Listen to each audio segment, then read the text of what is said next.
Hello, guys and gals, and welcome!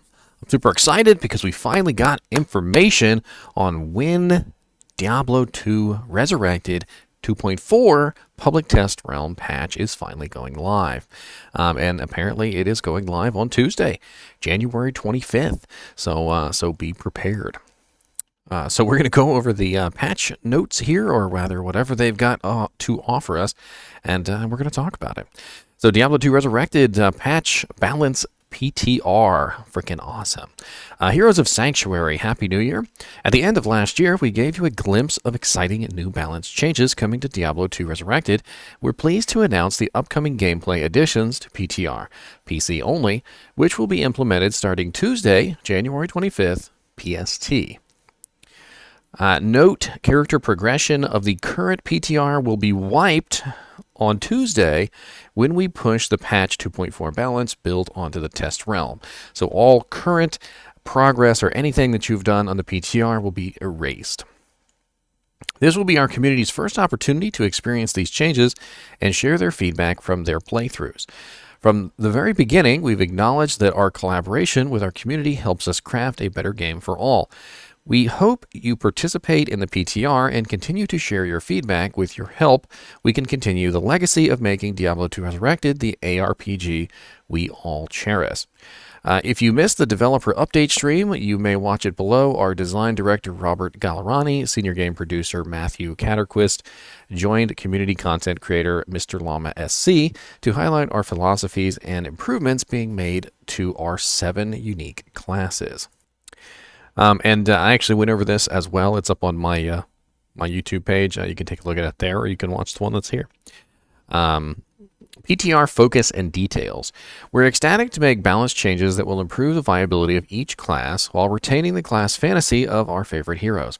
It has been more than 11 years since we've made changes like this to the game, so when we started making balance adjustments, we wanted to focus on expanding more skill build variety and adding more viable possibilities with playing each class. The game is built around completing the acts on each difficulty, and we wanted our players to be empowered to play their hero in ways they preferred. A key opportunity we saw was improving the effectiveness of lesser used skills. As we progress in this PTR, please be aware there may be periodic maintenances, outages, hotfixes, or minor patches. All the changes implemented in this PTR are not in stone. We want to gauge reception and feedback on these changes before we make them final for live. We encourage our PTR participants to explore and play the following new content.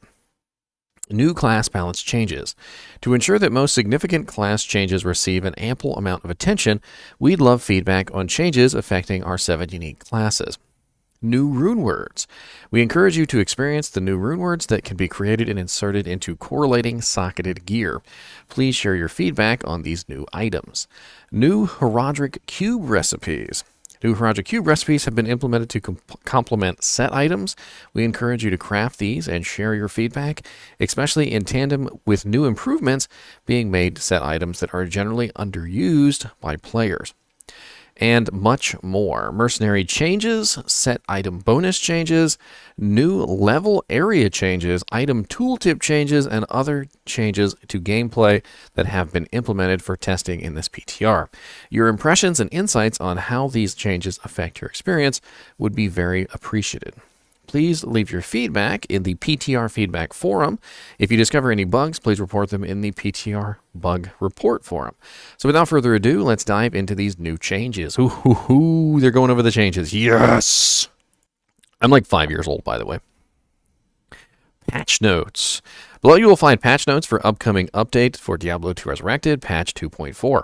Ranked ladder play will not be included in PTR, as primary focus of this task will be trialing the new balance changes, new Runewords, new Horadric Cube recipes, set item bonus changes, and other gameplay improvements, i.e. casting delays. We are reevaluating casting delays by individualizing each of their cooldowns. This means that using a skill with a casting delay will no longer add the cooldown to all other skills that have casting delays. This will allow players to use more varieties of skills and promote more gameplay. That's actually really cool.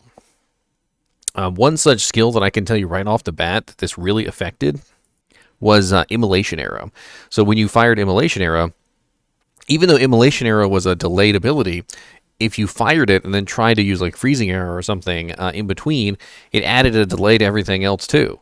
And it made it next to impossible to use anything after you used Immolation Arrow. Like, you couldn't just like fire Immolation Arrow and then fire something else and then fire Immolation Arrow and then fire something else. You had to fire Immolation Arrow and wait. And it was really quite terrible. So we've got a table of contents here, so we're going to be going over class changes, mercenaries, Runewords, Horadric cube recipes, the set item bonus changes. I'm actually pretty excited about that one.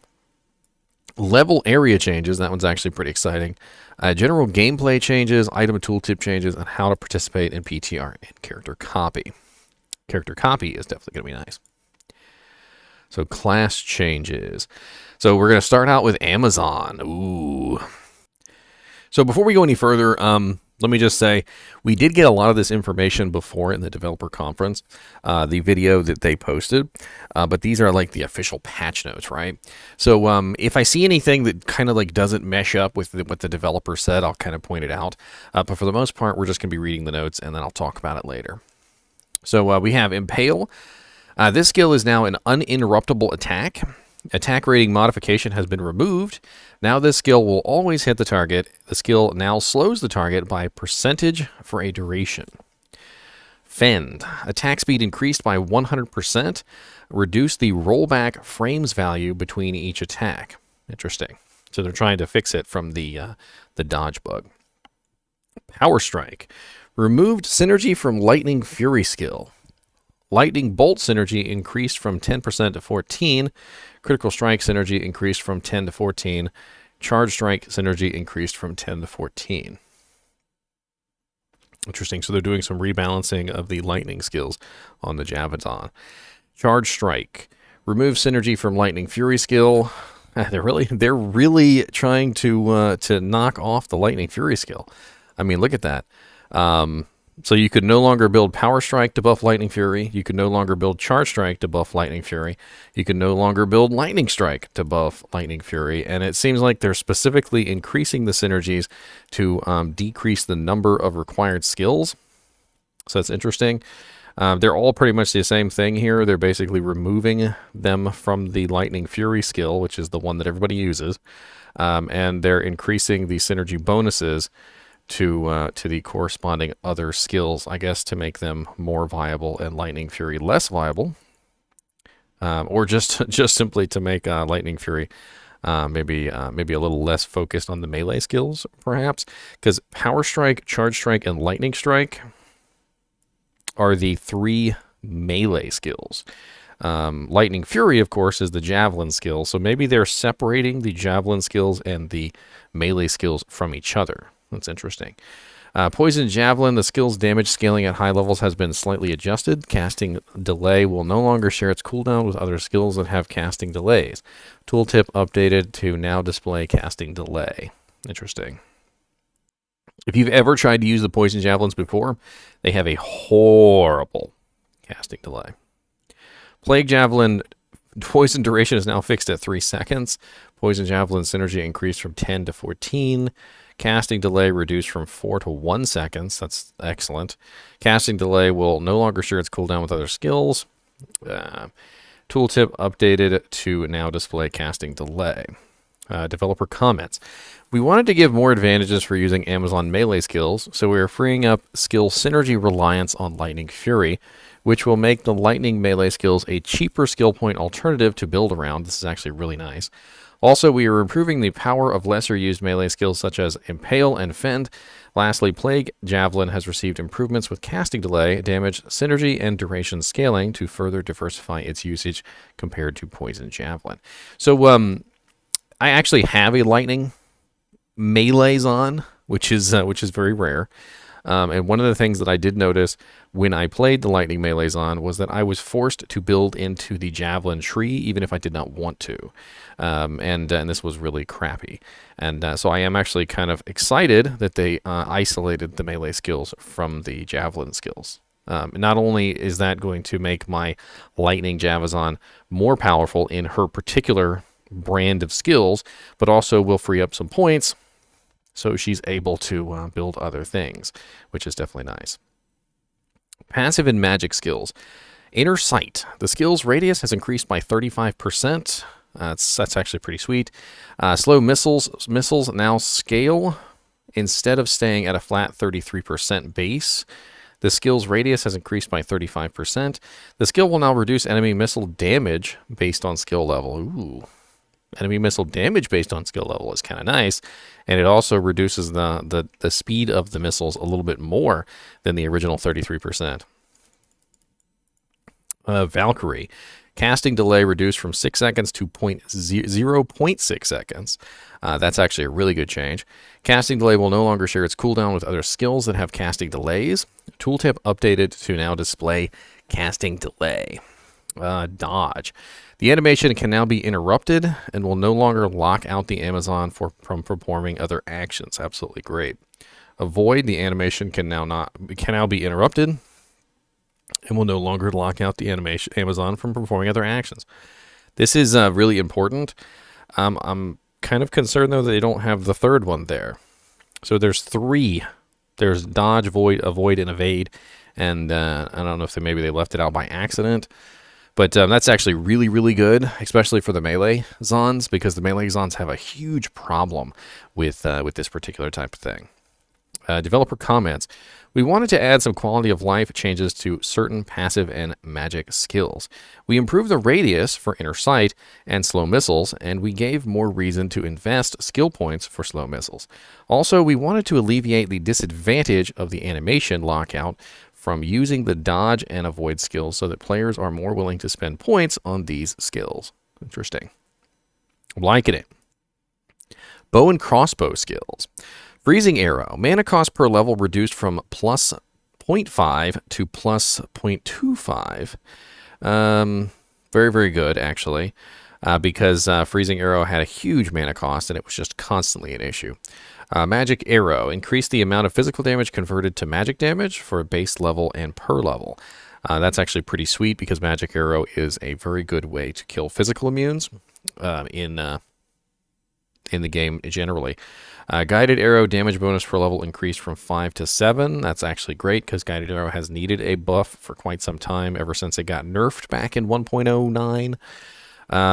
Strafe removed the 25% weapon damage reduction from this skill. Very interesting. It means it's going to be a lot more damage now. Now also gives increased attack rating with 30% baseline and plus 9% per level. So that's actually going to be a pretty big buff to Strafe. We're going to see a lot more Strafe Zons. Very, very nice. Fire Arrow mana cost no longer increases per level. That is absolutely amazing. So Fire Arrow and Ice Arrow or Cold Arrow. Fire Arrow and Cold Arrow were absolutely terrible with their mana costs. If you did level them up to level 20 and you got plus the skills, they were like a ridiculously high amount of mana per shot, and nobody could maintain it. And the other terrible thing about it was they converted all your physical damage into elemental damage, which means you got no mana steal back. So it was a compounding issue of this costs way too much mana, and I'm not getting any mana back, and so I'm glad that they've addressed this. Exploding Arrow damage scaling increased by about 50% for higher levels. Fire Arrow synergy increased from 12 to 14. Mana cost per level reduced from 0.5 to 0.25. So this is actually a pretty big buff for Amazons. Exploding Arrow is actually a great skill, and this is also technically a buff for non-Amazons as well that use like Ravenclaw and stuff, which is kind of funny. We also have Immolation Arrow, which the main issue of Immolation Arrow was the casting delay. And they've definitely seems to have fixed that there. Average fire damage per second scaling increased by about 100%. It really needed it. Casting delay will no longer share its cooldown with other skills that have casting delays. Tooltip updated to now display casting delay. Mana cost per level reduced from 0.5 to 2.25. So that's actually pretty nice. Developer comments. Firebow skills are receiving damage scaling improvements at higher levels so that they consistently fulfill their fire elemental damage type roles for their level tier. Also, mana costs were reduced for the elemental arrow skills to give them more general usage. Strafe will no longer have weapon damage reduction and will also provide attack rating so that it can have distinctive advantages over other physical bow skills. Strafe is going to be freaking lit. Assassin. Fist of Fire. Attack rating bonus is increased from 15 to 25% baseline and from 7 to 10% per level. So Fist of Fire has a huge attack rating bonus increase. Claws of Thunder, they also increased the attack rating there. Attack rating bonus from 15% to 25% baseline and 7 to 10% per level. Blades of Ice, same buff, so 15% to 25% and 7% to 10%. Tiger Strike, also they increased the attack rating. So they've increased the attack rating across all of the martial arts skills. So Fist of Fire, Claws of Thunder, Blades of Ice, Tiger Strike, Cobra Strike, and Phoenix Strike all got the same increase in attack rating bonus from 15% to 25% baseline and 7 to 10% per level, which is pretty sweet. Dragon Talon now only consumes one of each martial arts charge when cast. Now always hits the target, only if the assassin has any martial arts charges. So one of the big issues with Dragon Talon, or a lot of these abilities, was that if you used it and you missed, it would consume the charge and then not actually use the ability sometimes. So this is saying now always hits the target, only if the assassin has martial art charges. So they're basically saying that Dragon Talon will never miss, provided you have a charge, which is really kind of actually a huge buff to Dragon Talon. Dragon Claw now consumes only one of each martial arts charge when cast, now always hit the target, only if the assassin has martial arts charges. Damage bonus per level increased from 5% to 15%. Dragon Tail now consumes only one of each martial arts charge when cast, now always hits the target only if the assassin has martial arts charges. Damage bonus per level increased from 10 to 20%. Dragon Flight also now only consumes one of each martial arts charge per cast. Now guarantee hits the target only if the assassin has martial arts charges. Casting delay removed. Damage bonus per level increased from 25 to 35%. Martial arts skills are receiving a significant change with having finishing moves, including the attack skill, only consume one of each charge at a time instead of all three at once. We feel like this will allow the martial arts to perform smoother during combat by better maintaining charges instead of having to reacquire charges too often. In addition to this, we are increasing attack rating for charge-up skills to complement the smoothness of gaining and spending charges. And lastly, we want to improve damage payoff for lesser used finishing move skills. This is actually a ridiculously huge buff to the martial arts skills, and making it so that the finishing moves will not miss, provided you have at least one charge, is going to really encourage players to build charges. Shadow Discipline. Fade. Tooltip updated to now show physical damage reduction. So it's just a tooltip, but it's nice that that's up there. Venom buff duration scaling per level changed from 4 seconds to 12 seconds. Buff duration scaling per level. Okay, so it's going to last a lot longer, which is nice. That means this is also going to affect things like Treachery and Last Wish and whatnot that also have Venom procs on them. Shadow Warrior, casting delay reduced from 6 to 0.6 seconds, so the same thing that they did for the Valkyrie. We also have casting delay will no longer share its cooldown with other skills. Tooltip updated to now display casting delay. Same thing for the Shadow Master. They're isolating the casting delays and reducing the duration, the casting delay in general. There was no reason for the Masters and the Valkyries and stuff to have a 6-second casting delay. It was kind of obnoxiously long for no reason.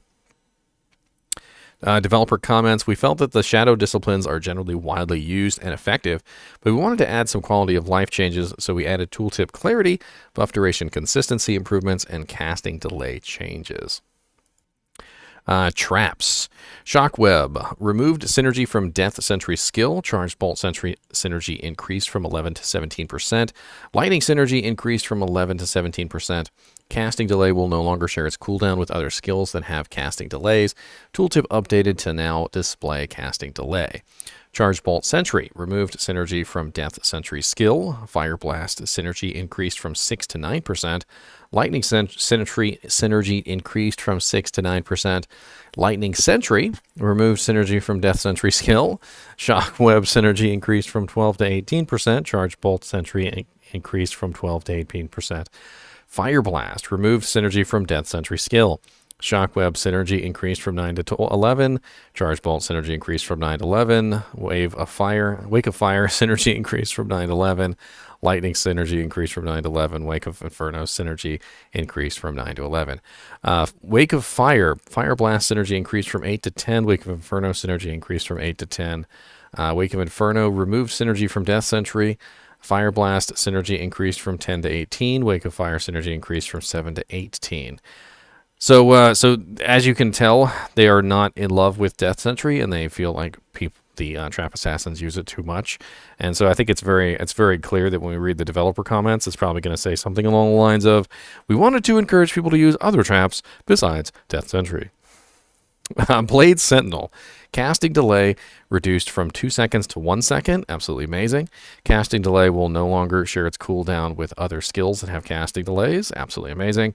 Tooltip updated to now display casting delay. Missile speed increased by 20%. Absolutely amazing. Weapon damage increased from 37% to 75%.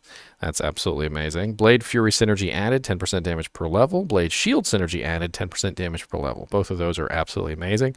I actually have a Blade Fury Assassin that I'm going to have a lot of fun testing this on.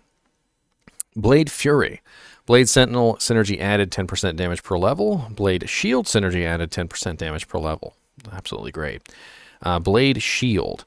Duration baseline value increased from 20 seconds to 120 seconds, matching burst of speed and fade. Duration scaling per level increased from 5 seconds to 12 seconds, matching burst of speed and fade. I don't know if you guys are aware of this, but Blade Shield had this huge weird issue where even at level 20, it didn't last very long. And so a lot of people just didn't want to build it because even if you put 20 points into it and you had plus the skills, it still only lasted like 3 minutes or something. It was nothing. So I'm absolutely ecstatic that it's going to be lasting longer than like 3 minutes. It may actually make me want to use it. Weapon damage increased from 25% to 75%. That's pretty ridiculous. Blade Sentinel synergy added. Blade Fury synergy added. 10% damage per level on both. Tooltip updated to now display radius. With trap skills, there are multiple underused skills that can be more effective or have improved synergy distribution.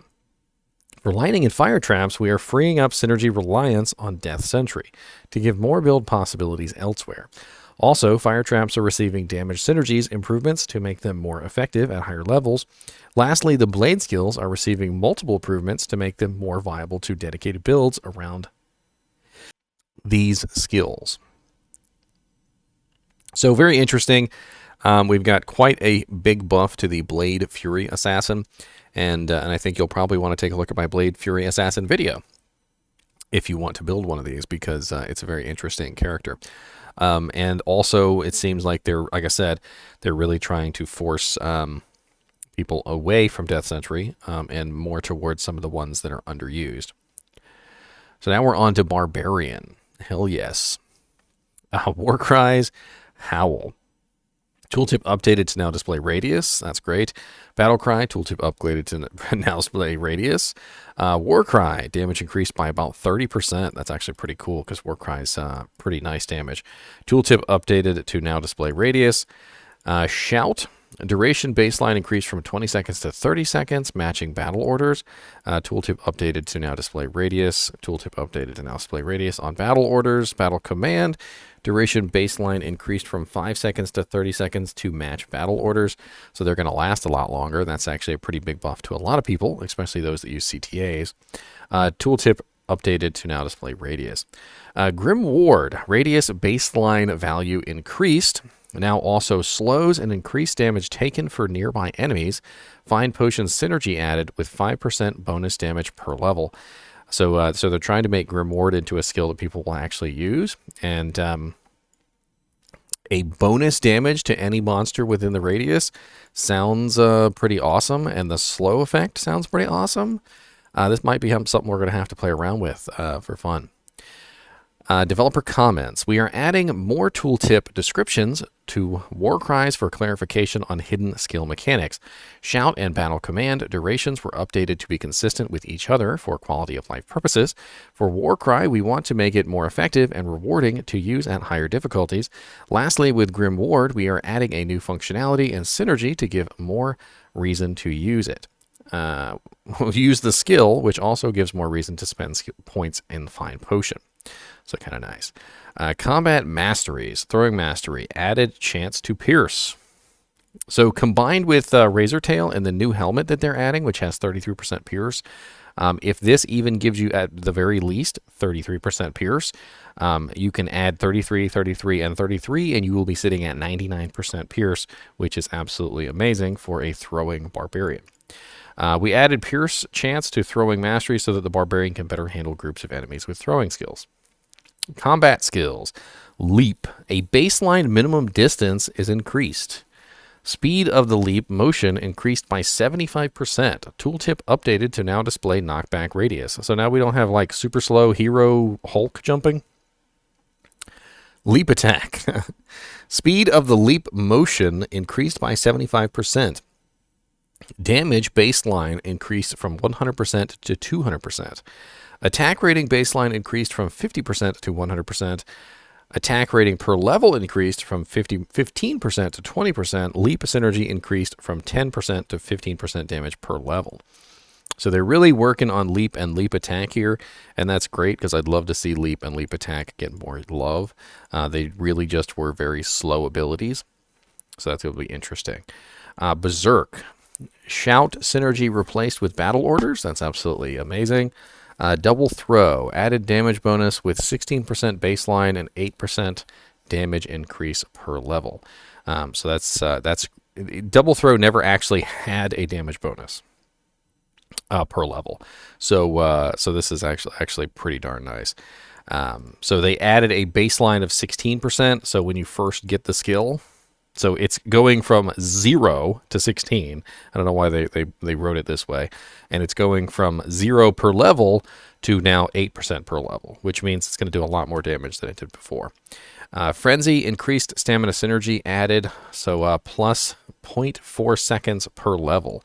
Ooh, that's very nice. So basically, if you increase the stamina passive, you get plus 0.4 seconds per level on the duration of Frenzy. And the duration of Frenzy is actually pretty important because the longer you can get that to last, the better.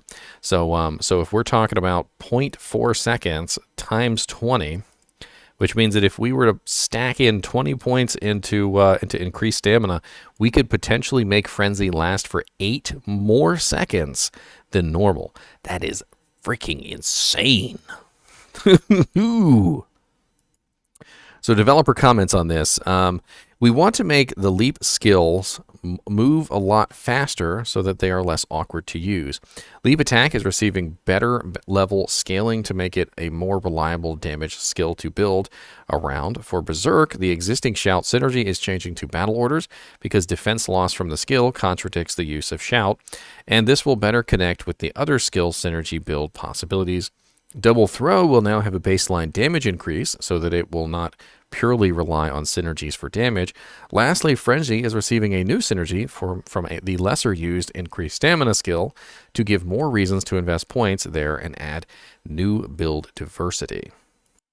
So Frenzy already has a duration, and adding 8 seconds to that duration is going to be insane. I really can't even talk about that enough. That's going to be a whole thing. Let's move on to the Druid, though. So the Druid is getting elemental skill changes. Firestorm, casting delay will no longer share its cooldown with other skills that have casting delays. Tooltip updated to now display casting delay. Molten Boulder. Missile speed increased by 100%. Missile range increased by 100%. The overall travel length remains the same. Not quite sure what they mean there. Missile speed increased by 100%, so it moves faster. Missile range decreased by 100%. The overall travel length remains the same. Okay, so basically what they're saying is they increase the speed and then they decrease the range to account for the increase in speed, but it actually still travels the same distance. I got it. Casting delay reduced from 2 seconds to 1 second. Casting delay will no longer show cooldowns with other abilities. Tooltip updated to now display casting delay. Volcano synergy increased from 10% to 12%. Fissure, casting delay will no longer share its cooldown with other skills that have casting delays. Tooltip updated to now display casting delay. Volcano. Molten Boulder synergy increased from 12% to 16%. Tooltip updated to now show Volcano duration. That's nice. Casting delay will no longer share its cooldown with other skills that have casting delays, and Tooltip updated to now display casting delay. If you're not quite getting the picture on the Elemental Druid, the picture is this: there was way too many casting delays, and they all shared the same casting delays. So it really didn't matter what ability you used; they were all crap because you literally would cast one, and they would all go on delay, and you had to wait. Armageddon. Casting delay has been removed for this skill. I don't even know why Armageddon had a casting delay. Physical damage significantly increased. Tooltip updated to now display physical damage. Volcano synergy changed to increase physical damage instead of fire damage and increased from 14 to 18%. So that's interesting. So they're trying to diversify the fire damage a little bit into the physical damage realm so that it's not strictly just fire damage. So we're getting more physical damage to incentivize using it against, obviously, monsters that are fire immune. Arctic Blast removes synergy from Hurricane. Base damage and level scaling increased by 100%. Also, to compensate for the incorrect damage calculation in the past, controls are updated so the skill now casts in free form and no longer locks onto one target at a time. I'll have to see how that works. Cyclone Armor can now be cast while in werewolf or bear form. Excellent. They talked about in the dev conference, by the way, but that is absolutely excellent because it's a defensive mechanic that druids had that they could not use while in werewolf or bear form. So they literally had to just, unform, cast the ability, and then wait because there would be a delay, and then reform. There's no reason why you need to force the werewolf or the bear to have to de-transform to use that ability. Twister, damage scaling increased by 50%. The damage on Twister was always relatively low. Arctic Blast synergy added 20% stun duration per level. That's pretty freaking amazing, and that changes my my Twister Hurricane werewolf druid thing, my weird druid. Now he's going to have to build Arctic Blast. Crazy. Hurricane, casting delay removed. Can now be cast while in werewolf or werebear form. So that's actually a huge buff to my my weird druid. So I don't know if you guys have seen my weird druid, but he basically is a werewolf druid who uses all the hurricane skills. And I have to cast hurricane. I have to cast my cyclone armor. I have to cast all that stuff before I go into the werewolf form. And then once I get into the werewolf form, then I go around attacking things. But basically, they have now made my life so much easier. Because now in werewolf form, I can cast Hurricane, and in werewolf form, I can cast Cyclone. And they've also increased the stun duration of that particular build. So that particular build that I have made specifically around the Hurricane skills in werewolf form has now received huge buffs. Developer comments. With the casting delay changes, Druid fire skills are generally going to be more widely used. In addition, we are increasing the physical damage scaling for fire skills to be a reliable alternative damage source. We felt that Arctic Blast is generally lacking power, so we increased the damage scaling, reducing the synergy requirements to free up skill points, and improving the player controls to allow for smoother freeform targeting. In addition, we wanted to complement the Arctic Blast changes with improvements to Twister. We added more build possibilities. Lastly, we are allowing shapeshift forms to cast each of the elemental buffs skills to avoid the current hassle of having to change form continuously to maintain these active buffs. Freaking love it. Freaking love it. Almost cursed. You don't hear me curse very often either, so you can tell I'm excited. Shapeshifting skills. Werewolf. Tooltip updated to now display casting delay. Rabies. Attack rating bonus increased from 7 to 10% per level. Poison Creeper synergy increased from 18 to 20%. Buff to Rabies. Nice. Fury. Attack rating bonus increased from 7 to 10% per level. Werebear. Tooltip updated to now display casting delay. Maul. Damage bonus per level increased from 20 to 30%. Attack rating bonus increased from 20 to 40% baseline and 10 to 15% per level. Tooltip stun value now properly capped at 10 seconds, which follows the core game's stun cap duration. Interesting. So, 10 seconds on the cap for the stun for that. That's interesting. Shockwave Maul synergy increased from 5 to 10%. So Shockwave is getting a damage bonus. Fire Claws, damage increased by 75%, removed synergy from Fissure, removed synergy from Volcano, which is absolutely amazing because Fire Claws always had way too many synergies. Developer comments, Werewolf skills are receiving attack rating improvements to help melee gameplay. For Fire Claws, we wanted to reduce the heavy skill point synergy cost to open more build possibilities. Werebear skills are receiving damage improvements to make them more viable for higher difficulties. So very, very nice. Summoning skills, yes.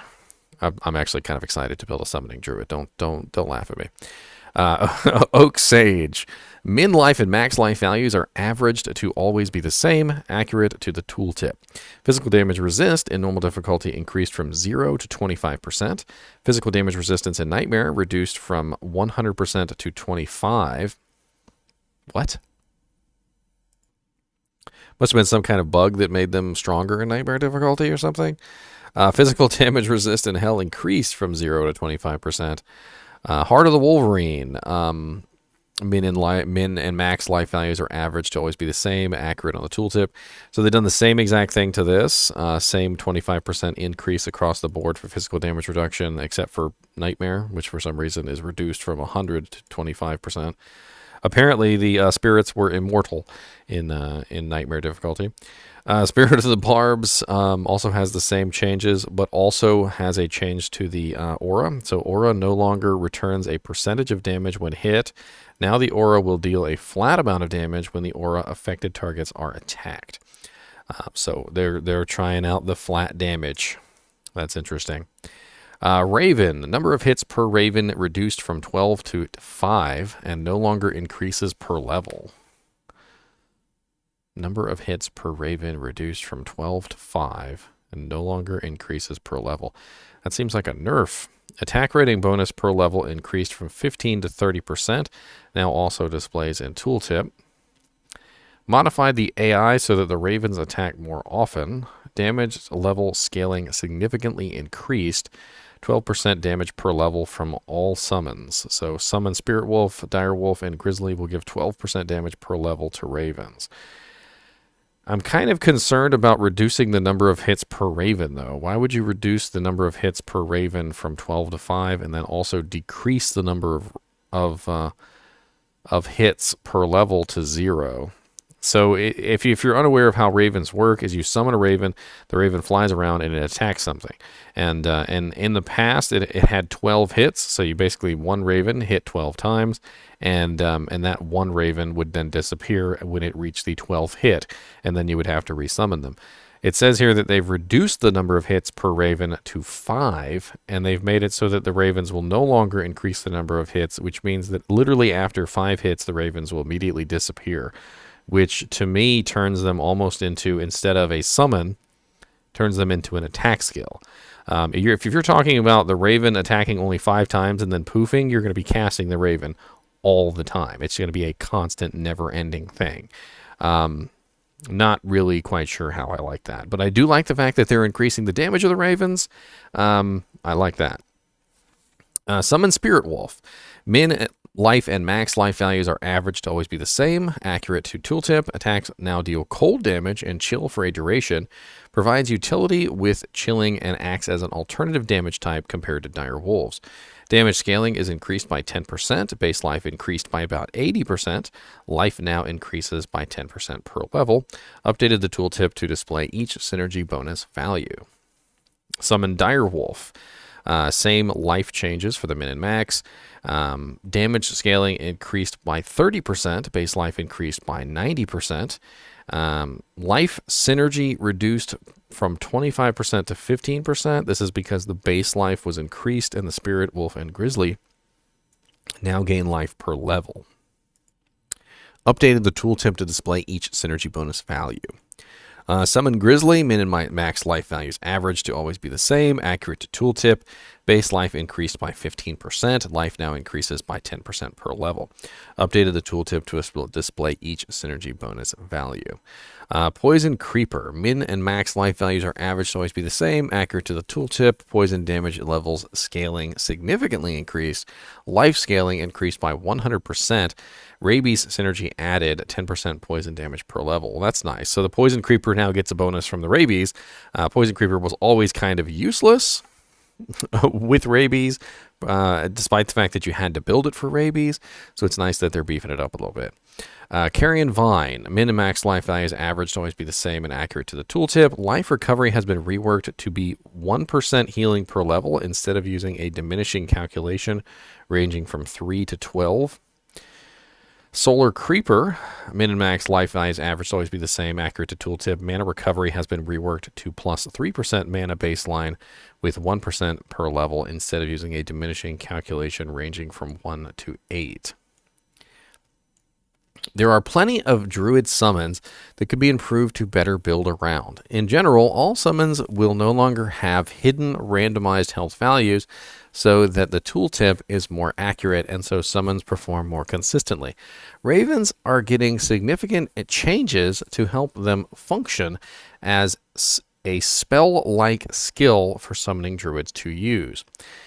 And this includes damage scaling buffs and new synergies.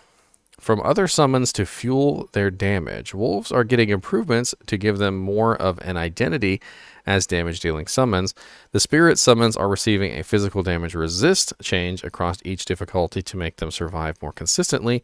Spirit of the Barbs is receiving changes to thorns to make it a more reliable source of damage. Lastly, each of the creeper summons are receiving improvements to give them more reason to invest skill points and have them perform better at higher levels.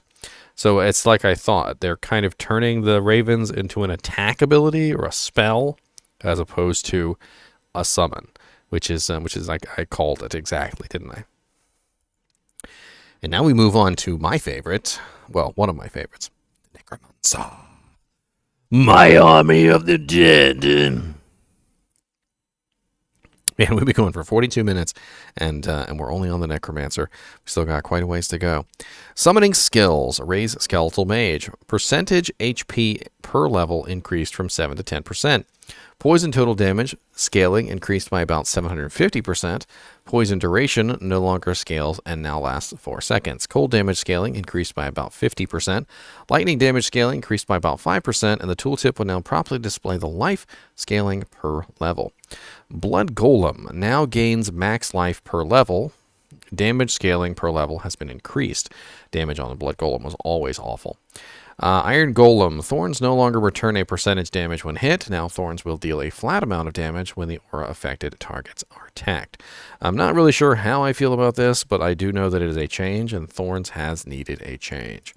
Fire Golem. Holy Fire level bonus per level increased from 1 to 2.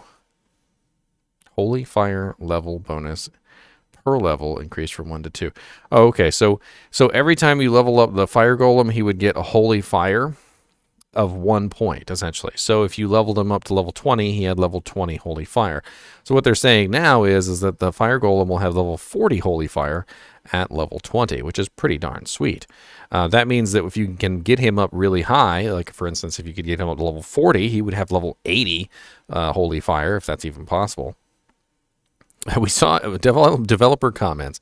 We saw a good opportunity to improve lesser used summons for the Necromancer. Skeletal Mages have received significant damage scaling improvements, so their elemental damage values are more consistent. This means that cold damage is more effective, but still slightly weaker than fire damage because its chill utility and poison damage is much more reliable with a fixed duration and better damage scaling. Blood Golem and Fire Golem are receiving damage improvements to make them more competitive with other golems. For Iron Golem, we're changing the Thorns aura to deal more reliable damage to improve its source of effectiveness. See Paladin changes below for more details. Interesting. Poison and Bone skills. Bone Armor. Damage absorbed per level increased from 10 to 15. So very, very nice that it has a actual ability to increase your bone armor there. Believe it or not, it was actually better to increase one of the synergies than it was to increase bone armor. Bone Spear. Teeth synergy increased from 7 to 8. Bone Wall synergy increased from 7 to 8. Bone Spear synergy increased from 7 to 8. Bone Spear Prison synergy increased from 7 to 8. So small damage bonus to the Bone Spear skill. Interesting. Bone Spirit, also the same kind of increase.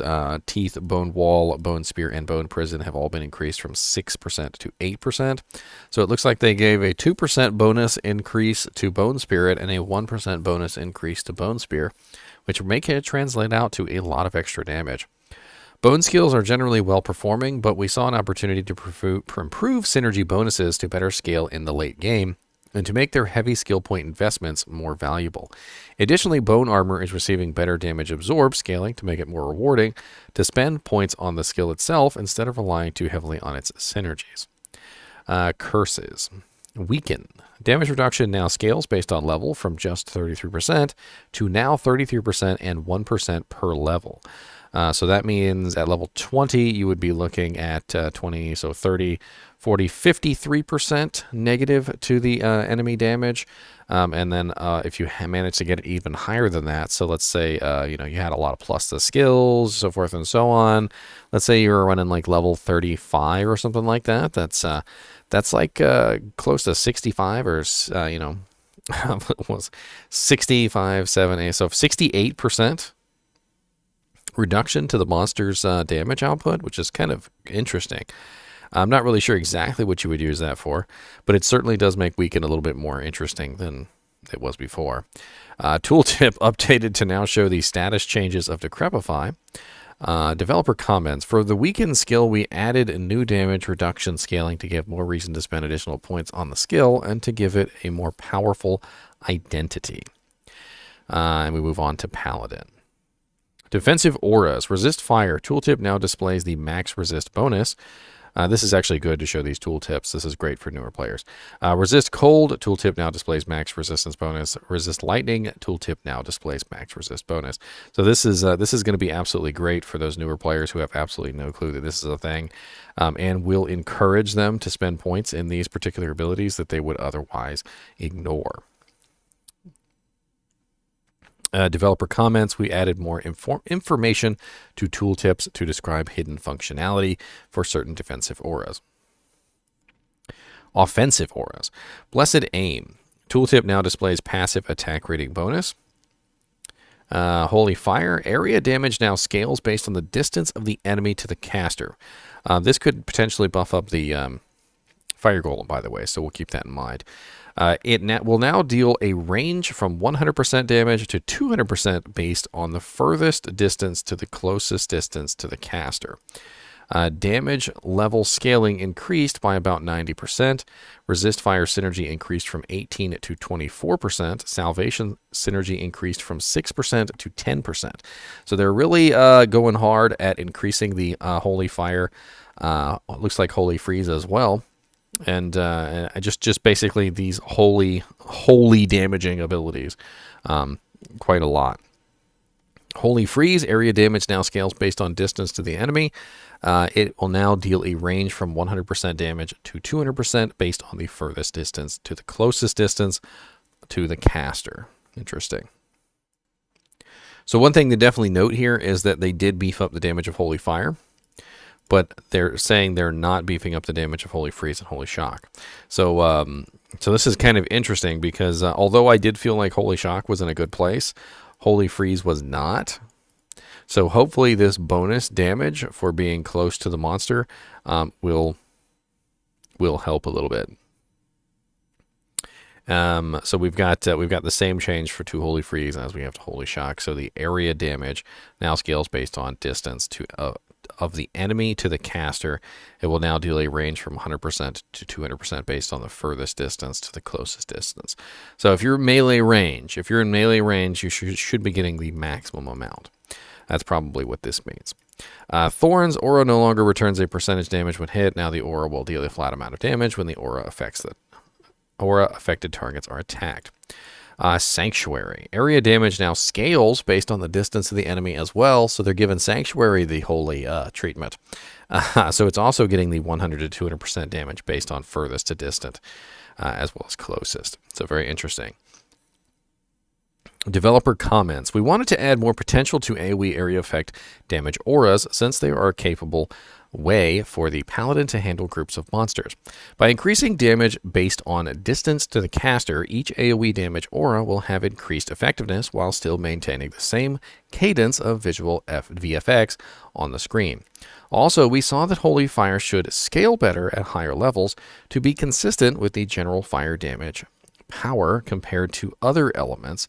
For Thorns, we want to improve the gameplay around getting hit to deal damage, so we're making the skill deal flat damage based on attack attempts rather than returning damage after getting hit. This will allow Thorns to have more consistent combat performance instead of unpredictable and riskier results. So a very big thing here, not even just the flat damage. The flat damage thing is not really as important as this. What they're saying here is that no longer will Thorns require the monster to hit you. So normally, if a monster's coming in and he hits you with an attack, if he tries to hit you and he fails with Thorns as it is right now, it does no damage. However, what they're saying is that if he tries to hit you and fails with the new version, he will still take Thorns damage. So this is a huge buff, because take, for instance, the Paladin, the Sherman Tank Paladin that I made the other day. If you guys haven't seen my video on that, he has, massive amount of defense, like 32,000 defense, 75% block chance. The chance of a monster actually hitting him is pretty slim, and running Thorns would be absolutely silly because no monsters are actually going to hit me to trigger the Thorns. But the way that they're changing it now, running Thorns with that build would actually be viable, because it doesn't matter if they hit me or not. It only matters if they attempt to hit me or not. So interesting. We also have some changes to combat skills. Sacrifice. Damage to self now reduces per level from 8% to 8% to 1. So they made it a variance.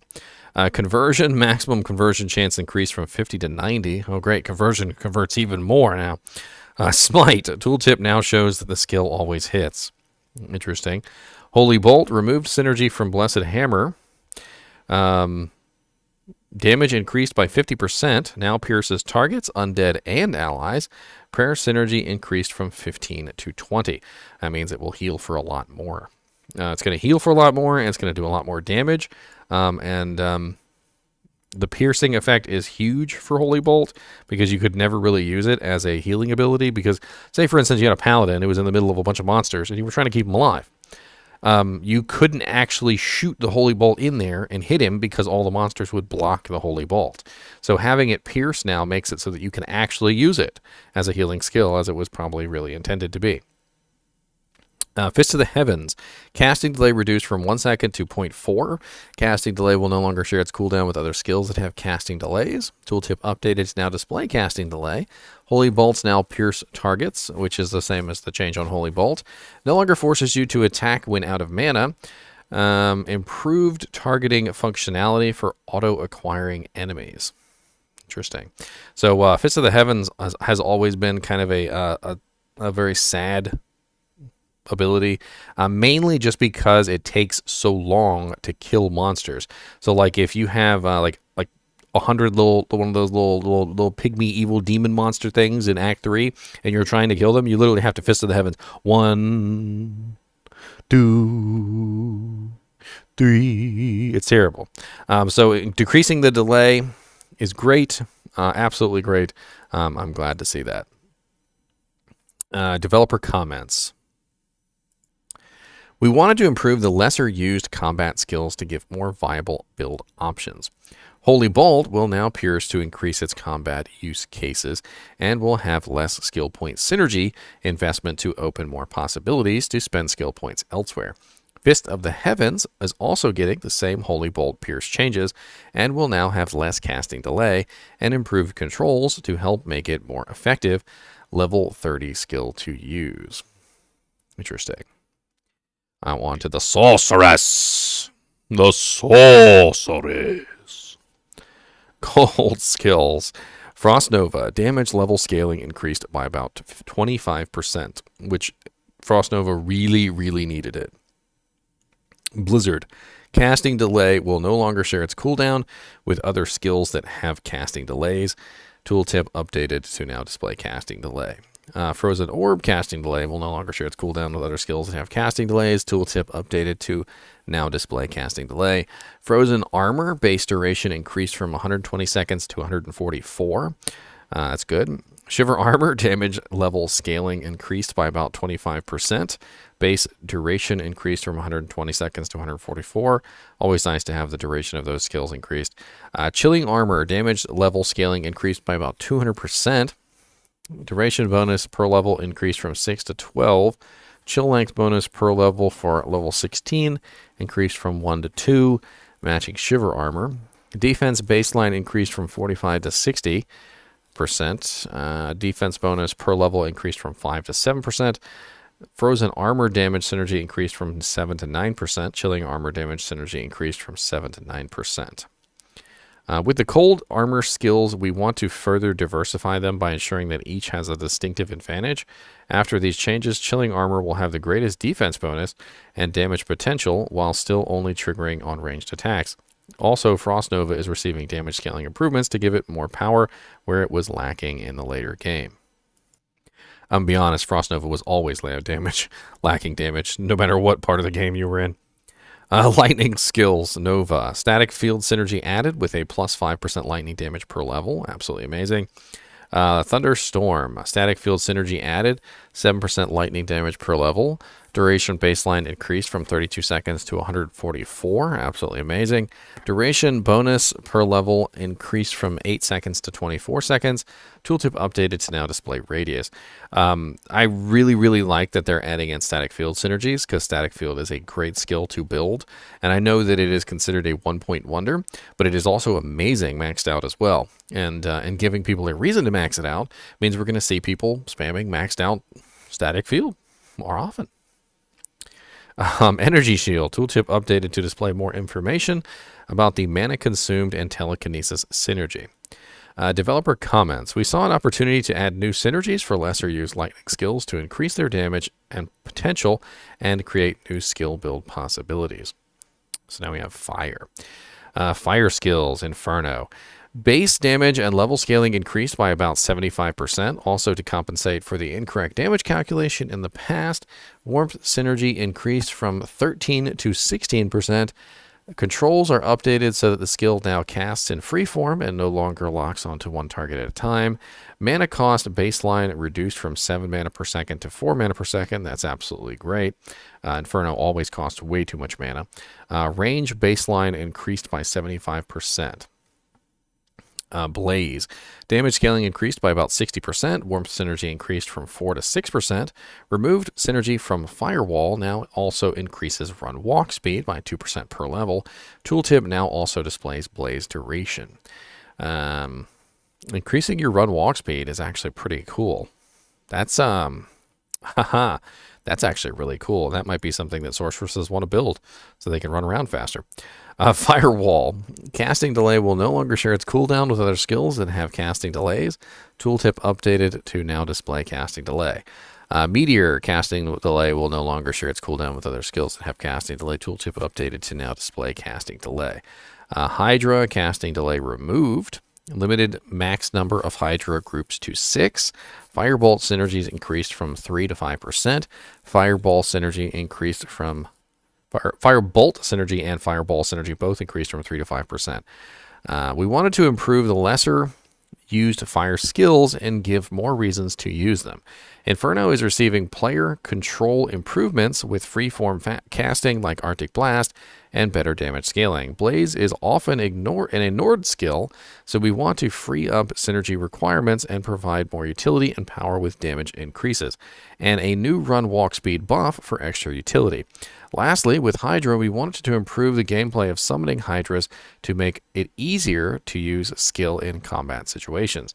The removal of casting delay and the new limitation on max Hydras will match the maximum Hydra count achievable from before the changes. But now players will have a much easier time to summon that amount. So they're basically treating the Hydras kind of like traps. So you know how like a trap assassin can just go boom, boom, boom, boom, boom, boom, boom, and she's got her 6 traps up, and then she can do something else while her traps are attacking. That's kind of what they've got in mind for Hydras. So you can just summon your 6 Hydras really quick and then start using Fireball or something like that. You know, so you don't have to specifically sit there and go 1 Hydra, a 2 Hydra, a 3 Hydra, a 4 Hydra, a 5 Hydra, a 6 Hydra. I mean, it was absolutely terrible gameplay. I mean, just the worst. Mercenaries. Yes, I'm excited. I am excited for these changes. I'm sorry. Hiring a mercenary in expansion mode will now always offer mercenaries that match your character's level, instead of having a randomized level difference from your character's level. That's great.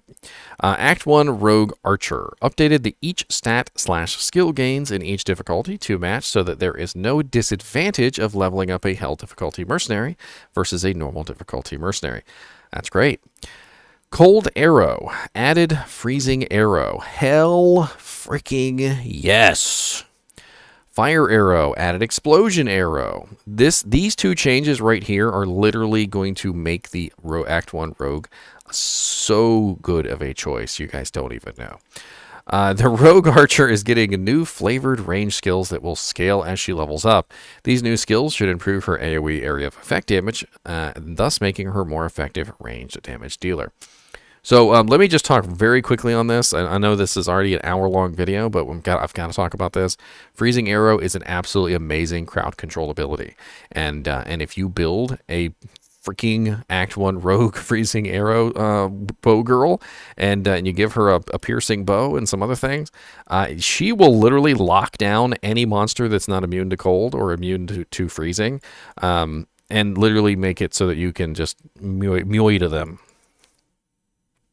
Act 2 Desert Mercenary updated each stat skill gains in each difficulty to match, so there is no disadvantage of leveling up a hell difficulty mercenary versus a normal difficulty mercenary. Nightmare and hell difficulty now have all 6 different aura types available from the higher menu, instead of separating them out by 3 per difficulty. Normal is unchanged. Thorns, Combat Nightmare. So they made the same flat damage change to the Thorns. So Thorn's aura level scaling increased and will now continue scaling up beyond the highest level threshold to the max level. The Desert Mercenary is already popular, but we saw an opportunity to add some quality of life improvements by allowing players to hire all 6 different aura types in Nightmare and Hell difficulty, rather than having to switch between modes. With the general improvements to Thorns, we wanted to improve the level scaling to make this aura mercenary type more meaningful. I love it. I love it. Act 3 Iron Wolf updated each stat/skill gains in each difficulty to match so that there is no disadvantage of leveling up a hell difficulty mercenary versus a normal difficulty mercenary. Life baseline and scaling increased by about 25%, now has life similar to the Rogue Archer. Defense baseline and scaling increased by about 40%, now has defense closer to the Rogue Archer. Resistance's baseline and scaling increased by about 20%, now has the highest resistance baseline compared to other mercenaries. Cold now casts Glacial Spike more often. Glacial Spike level scaling increased. Frozen Armor level scaling increased. That's absolutely great. Glacial Spike is way better than the Ice attack that he has. And not only did they make it so that he casts Glacial Spike more often, but he also is going to increase the damage of Glacial Spike, so that's great. As well as increasing the level of Frozen Armor, so he's more survivable. Fire. Removed Inferno. Yay! I removed Inferno. Yes. Added Firebolt. Oh, okay. Well, that's not the greatest change in the world, but it's better than Inferno. Increased chance of the Iron Wolf casting Fireball. That's great. Added Enchant. Now the Iron Wolf will cast Enchant on himself, the player, and nearby allies.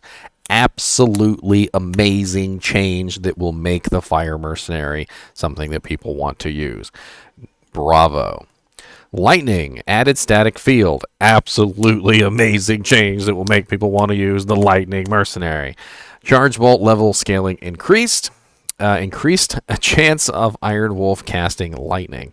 So Charge Bolt's not the greatest, but added static field is a huge, huge buff to the Lightning Merc and will make him usable. The Iron Wolves are great elemental sorcerers, but we saw they have been underperforming in higher difficulties. We wanted to improve their core stats so they are more in line with other mercenaries, while also having distinct advantages with having the most resistance values for skills. We wanted to embrace their elemental fantasies, so we decided to give new flavorful utility skills to further incentivize reasons to want to use these mercenary types. They did a great job. They did a great job. The Cold Merc wasn't really bad, but now that he casts Glacial Smite more often, he's going to be far more useful as a crowd control type mercenary. The Fire Mercenary, removing Inferno, was a huge buff to him, and adding Enchant makes a huge difference in the amount of utility that he has. The Lightning Mercenary, him casting Static Field, again, is a huge bonus to his utility. So absolutely great changes there. Act 5 Barbarian Warrior. Updated each stat skill gains and each difficulty to match, so there is no disadvantage of leveling up in Hell difficulty Mercenary versus normal. Life baseline scaling increased. Now has the most life compared to other mercenaries, which means he's going to be the most tanky. Defense baseline and scaling increased, and the scaling at higher levels was reduced. Now has the highest defense baseline compared to other mercenaries. Bash level scaling increased and will no longer be capped at level 80. Stun level scaling increased and will no longer be capped at level 80. Added Battle Cry. So absolutely great changes there to the Barb Merc. They're making him the most tanky and most survivable mercenary, which is probably for the best. And they're also giving him Battle Cry and increasing the damage of his two main abilities. So he should be quite a beast in the new game. Runewords. Insight can now also be used with bows and crossbows. Holy... What? Dude, that change is freaking awesome. Making Insight used with bows and crossbows is huge. Insight is a popular rune word, and we feel that allowing it on ranged weapons will promote more build possibilities that complement the skill and mercenary changes seen above. What they're doing is they want you to be able to use meditation on a rogue mercenary. So they're giving you an option so that you can make Insight in a bow and put it on your rogue. That is brilliant. New rune word, Plague. So we've gone over all these rune words already. I actually have videos up on all of them, but we've got some more information on them. So that is great. So we have here a confirmation of the +1 to 2 skills that we didn't have before. We also have a variance on the aura of level 13 to 17 on the cleansing aura, and the damage varies from 220 to 320%. And that's about the only new information we've gotten there. It is only allowed in swords, so confirmed that it is only allowed in swords. We also have Pattern, which is only allowed in claws, and the damage does vary from 40 to 80 on that. We also have Unbending Will, which we've already gone over, which is also only swords. And it looks like there is some variance on this, so 20 to 30% on the increased attack speed. 300 to 350% on the ED. I'm gonna edit these values into the videos. It shouldn't be too difficult. We also have an 8 to 10% on the lifesteal there. The Wisdom Helmet does have a variance on the Mana Steal of 4 to 8%. The 15 to 25% bonus to attack rating also varies, and that's about it for Wisdom. We also have a new staff here. So we're going to have to do a video on this. It's called Obsession. I don't think we had any information on this rune word, so we're going to have to go over it in a separate video. But it is a staff rune word. Zod ist lem lum io nef. Indestructible. 24% chance to cast level 10 weaken when struck. +4 to all skills. 65% faster cast rate. 60% faster hit recovery. Knockback. +10 to vitality. +10 to energy. Increase maximum life 15 to 25% varies. Regenerate mana 15 to 30% varies. All resistances +60 to 70. 75% extra gold for monsters and 30% better chance of magic items. I'm not really 100% sure what to think about this. It's got a lot of increase to maximum life, a lot of increase to maximum mana. I feel like they're trying to make an option specifically for people that are always using sword and board to have a staff option. I mean, this staff has a huge amount of resistances, a huge amount of mana, a huge amount of life, and +4 to skills with 65% faster cast and 60% faster hit recovery.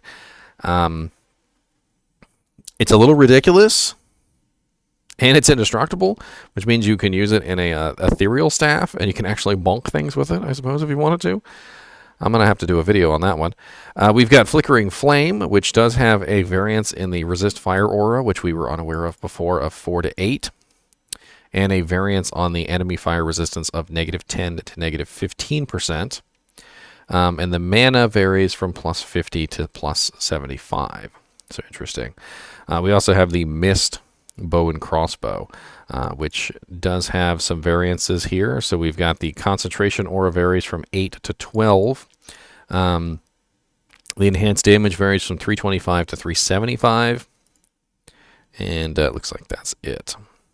And they listed all resistances twice in the field there. Look at this typo. All resistances 40, all resistances 40. Look at them typos.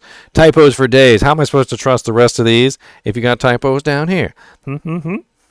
For new runes, we focused on complementing the skill and mercenary changes seen above, along with giving underused runes more usage. Plague and pattern rune words previously existed in data but were never enabled, so we made some additional tweaks and they are finally now available to be used in-game. All right, so we have new Horadric cube recipes. Ral plus Soul plus Perfect Emerald plus Normal Set Weapon equals Exceptional Set Weapon. Lum plus Pull Rune plus Perfect Emerald plus Exceptional Set Weapon equals Elite version of Set Weapon. Tal plus Shale plus Perfect Diamond is Normal Set Armor to Exceptional. And Ko and Lem with the Perfect Diamond is Exceptional Set Armor to the Elite version of the Set Armor. So that's great. We felt that players enjoy current Horadric Cube recipes for upgrading unique items, so we decided to offer the same capability for upgrading set items. This can add more possibilities by using lower level set items for more character builds. Set item bonus changes. I was pretty excited about this one.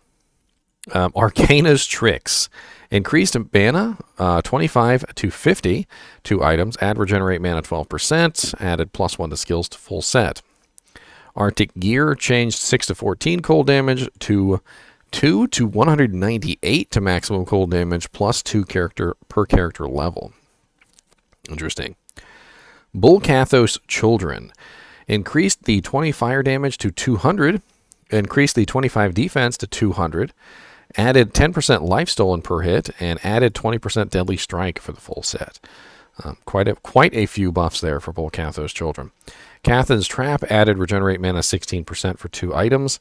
That actually could encourage people to use a 2-piece bonus of Cathan's. Not bad. Sivrb's Vestments increased fire resistance from 15% to 25%, added 25% bonus to attack rating to the full set, added 4 to 396 defense +4 per character level to the full set. Cow King's Leathers added 5 to 495 defense, 5 per character level for 2 items, added 100 life to the full set, and +1 to all skills to the full set. Infernal's Tools added maximum mana 20% to the full set, and cannot be frozen added to the full set. Interesting. Erotha's Finery added 24% piercing attack for 3 items. Holy Jesus, that's a freaking awesome buff. I've always loved Iratha's Finery, and a 24% piercing bonus has just solidified this as like my go-to Amazon armor, no matter what. Milibraga's Regalia added cannot be frozen with 3 items, added +2 to 198 lightning damage, +2 character per level. Naj's Ancient Vestige added 1 to 148% better chance of magic items, 1.5 per character level, for only 2 items. That is huge. And seeing as how people love to use the staff for the teleporting, I think we're going to see people using it.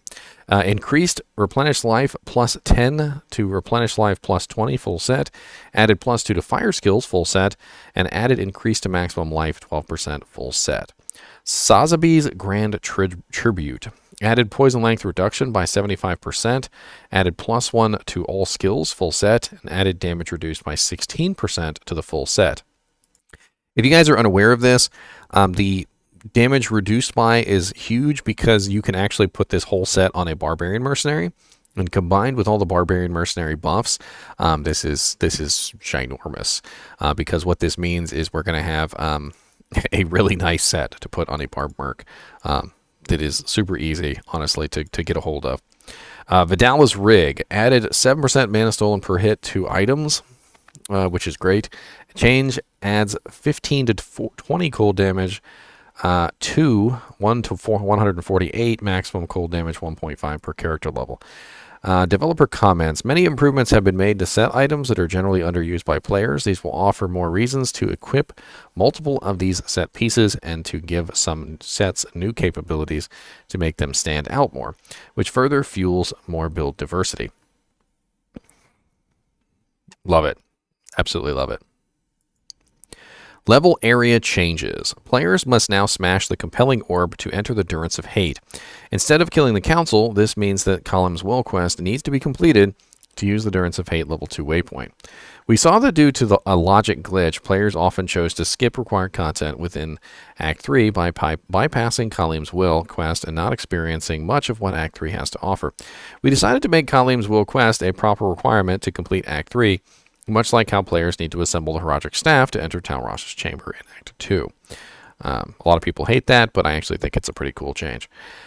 Monster levels in the following areas have been increased for Hell difficulty.